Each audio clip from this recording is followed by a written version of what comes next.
Okay guys, we just finished up locals, and this was a Botan deck that was really cool, and I wanted to get a deck profile on it. This is Tony. Hey everybody. Tony played this and it was really awesome, so we're gonna get a deck profile. Alright, so first things first, you have to remember Botan's Enhance is every one of your attacks. The ability to discard a card at random from your opponent's hand is not something to scoff at. There are many times where I've completely messed up an opponent's blocks or any plans they might have had just by making them discard a card at random. Sure, they draw an extra card, but a lot of things I run play into that. Discarding a card turns on one of my most important foundations, Pile of the River Styx. This gives me some additional damage, it gives me some mitigation for non-character enhances and stuff like that. And responses, so it keeps people from doing things to my stuff, which is really nice. Another defensive staple I run is Spirit Detective, mostly for the second response.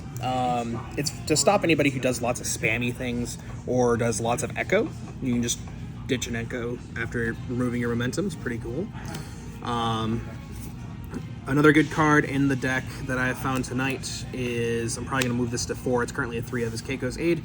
This card is House. The way the deck plays, it is very much on the defensive until it starts to just hit your opponent with several cards, because they can't block when they keep having to discard cards over and over and over again. Another really fun singleton card I ran, I'll probably up it to 2, is Facing Danger. This card came in clutch several times. I was playing against a Muscular deck, and it was about to hit me for 17, and I set it back to 5. Just get that out of the way. Stop. No is the name of the game when playing the deck this way. A card that I'm kind of questionable on is Aerial Recon. It's an okay two mid block, but I might change it up into a couple other things just to kind of get things rolling a little easier. Probably what I'd shake up for Facing Dangers. Onto my 1-diff foundations, Genkai's Training. This gives me a really good outlet for a lot of my momentum. A lot of the attacks I run in this deck don't have EX or Powerful, so this is one of the best ways to keep blocking my opponent's stuff, which plays really well into how the deck plays defensively while also offensively playing. Another big card, Snack Time. It's just good. We all know it is. Getting stun is huge, and this deck plays off of discarding its own stuff just as much as it does off of discarding your opponent's things. So, plus that, if you ever get there, that Deadlock can save your butt too. Another good tech play I run is House of Cards. Just really solid. If your opponent happens to discard an attack, you can put it back on top of their deck for their next block, and it really messes up some players' turns. Since I do a lot of my own personal discarding as well, I have a few copies of Happy Go Lucky, mostly in here so I can repeat itself if necessary, and for against those people who like to blow stuff up, I can always draw cards. Draw, recycle, everything else. My zero-diff foundations are a little bit weird. Firstly, I run Foresight, mostly because it's one of the better death symbol zero spammables. That looking, especially on first turn, when I need to find out if I can extend further or not, is huge. And if absolute necessary, forcing my opponent to see what their next draw or other thing could be is pretty good. Prideless Negotiations, it's a zero diff. It is a 2 mid block and breaker. I don't really need to say more. Card's real good. And a card I need to get 2 more copies of into this deck ASAP is definitely Botan's Coaching. Getting the ability to not only force your opponent to discard another card, which helps with other cards in the deck, but also drawing more cards, getting more gas is just fantastic all around. Of course, that price tag nowadays, way too high, but we'll see what happens. Moving on to my attacks, I run basically the entire package of Botan attacks from the Yu Hakusho set. So I run 4 Urstrike. This card's a weird one because it wants to be played later on in the chain, but that 5 diff is a little bit rough. But being a 0 mid block is not terrible at all. I have drawn upwards of 5 to 6 cards in a turn with this card. It's crazy. And if you ever get to just deadlock and your opponent has to discard 3 cards, it is phenomenal. Next up is Mop Strike. This card is probably the bread and butter attack of the deck. the extra discard, extra draw, cycling and filtering out your own stuff, it gets there pretty hard.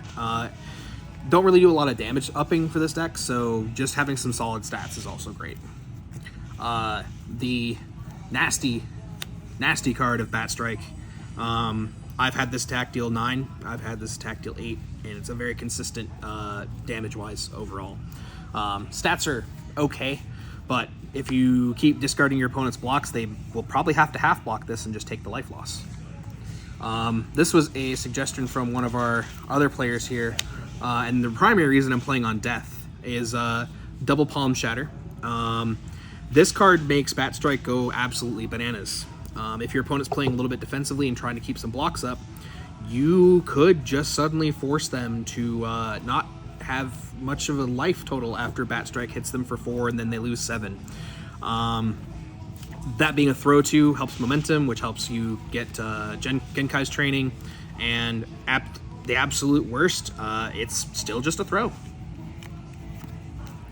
And then because everybody loves this card on Death, Vile Seizing, just a very playable, solid card.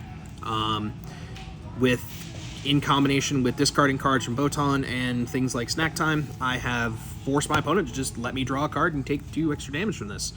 It's a little slow, and I don't have a ton of ways to up the speed, but it gets the job done, and it's a very threatening attack, so if people aren't paying attention or get caught off guard, they're just going to take it.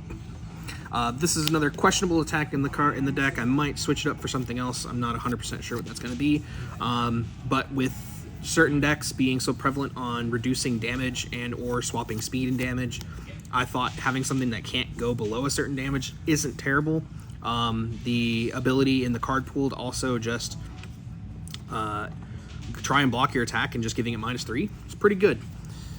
Lastly, sideboard. I kind of cobbled the sideboard together early today, but we have 3 copies of Showdown because it's a fantastic card.